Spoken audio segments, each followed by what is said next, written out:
Hi, this is Keshav. I work as a Python trainer in PySpiders.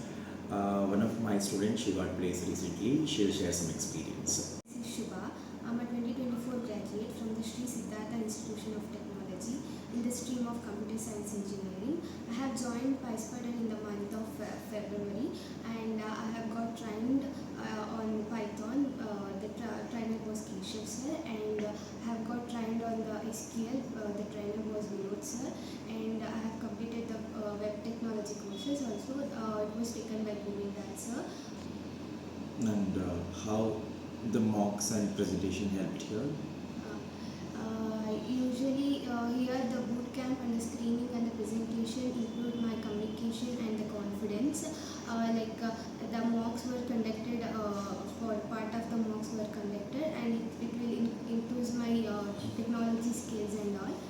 Okay. Congratulations and all the best. Thank you, sir.